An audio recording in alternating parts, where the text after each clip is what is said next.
प्रणाम करै छी सब मिथिलावासी के। आइ हम एकटा समदौन गाबऽ जा रहल छी। आब तऽ सामाके विदाइ भऽ रहल छनि। नीक लागत तऽ लाइक शेयर जरूर करब। धन्यवाद। जय मिथिला, जय मैथिली।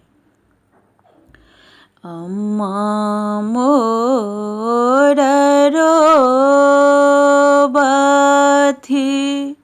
रंग महल में, रंग महल में बाबा रोबथी दरबार, बाबा रोबथी दरबार। सखी सब रोबथी,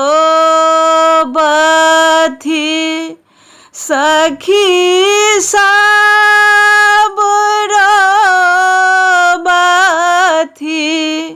मिथिला नगरिया, मिथिला नगरिया।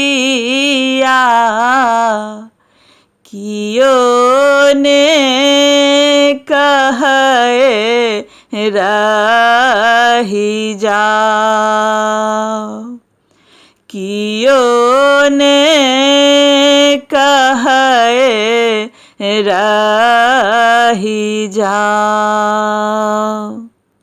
के मोर साठथी पौती पेटरिया, पौती पेटरिया। के मोरा साठथी धेनु गाय, के मोरा साठथी धेनु गाय। के मोरा साठथी, के मोरा साठथी सब रंग सरिया, सब रंग सरिया।